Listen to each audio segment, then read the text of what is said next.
Bonjour à toute la famille, j'espère que vous allez super bien. Je suis Samuel Cablan, toujours de la jeunesse consciente, dans le cœur, dans l'esprit et partout là où on se trouve.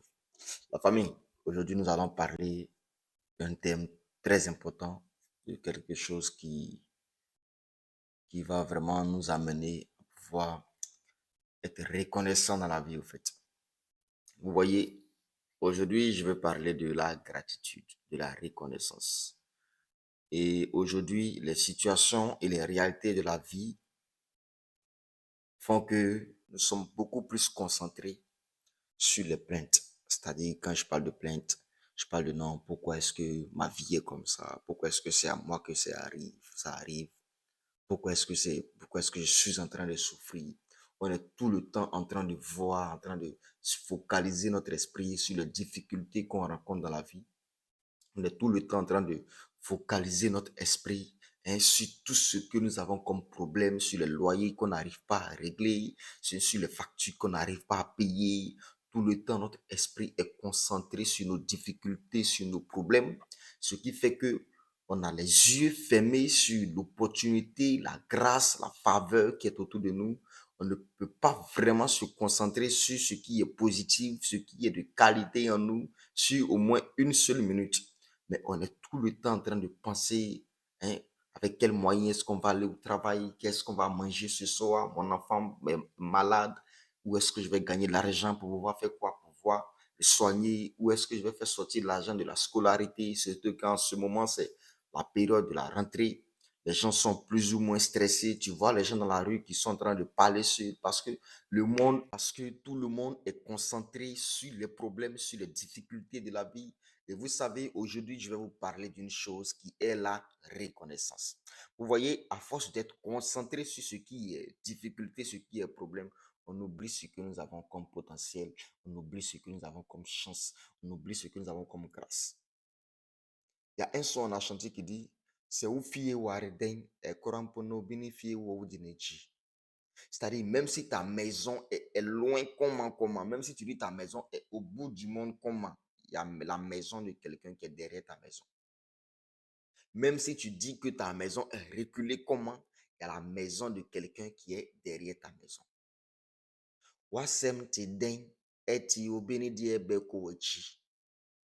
Toi, tu penses que tu as tellement de problèmes, tu penses que tes problèmes sont trop, mais je t'assure que si tu entends ou bien tu apprends les soucis de quelqu'un, tu vas faire un pas en arrière. Tu vas dire, ah bon, donc moi-même, je ne souffre pas. Donc moi-même, je ne suis pas en train de souffrir.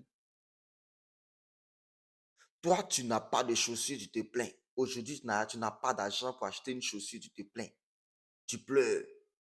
Mais et celui qui n'a pas de pied, lui qui n'a pas de pied, il fait comment? Celui qui n'a pas de pied, il fait comment? L'handicapé qui n'a pas de pied, comment est-ce qu'il fait? Si toi, tu as pied, tu arrives à marcher, mais tu n'as pas de chaussures, donc tu te plains. Et celui qui n'a pas de pied, lui, qu'est-ce qu'il doit faire? Qu'est-ce qu'il doit dire? Aujourd'hui, tu as la liberté, tu as la vie en toi, tu te plains. Aujourd'hui, tu arrives à sortir, rentrer sans problème. Même quand tu t'en vas lutter, tu arrives à avoir un peu pour venir manger, tu te plains.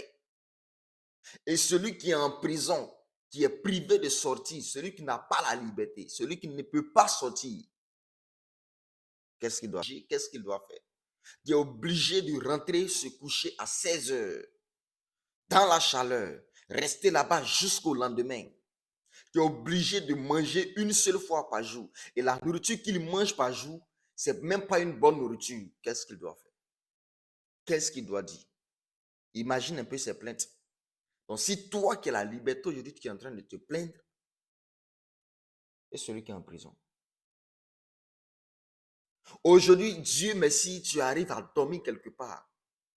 Tu as une maison, tu as un studio là où tu dors. Dieu fait grâce, tu arrives à payer ton studio. Tu arrives à payer ta maison. Mais tu te plains, celui qui est couché dans la rue, quand il pleut sur lui. Qu'est-ce qu'il doit faire?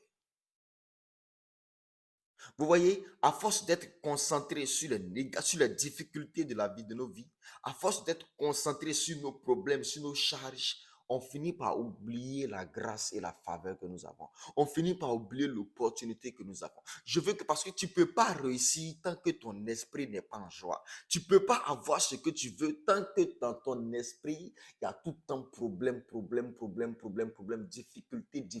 difficulté. Donc, je veux que à partir d'aujourd'hui, tu puisses être en joie, que tu commences à penser aux choses positives de la vie. Pense à la positivité de la vie. Pense à l'opportunité que la vie te donne. Pense à la grâce que tu as aujourd'hui. Pense à la faveur que tu as aujourd'hui. Pense à la chance que tu as aujourd'hui de pouvoir te tenir sur ton pied. Il y a des personnes qui sont couchées à l'hôpital, qui n'arrivent même pas à avoir 100 francs pour acheter les médicaments. Il y a des personnes qui aujourd'hui sont couchées à l'hôpital, vont devoir mourir parce qu'ils n'ont personne pour les aider.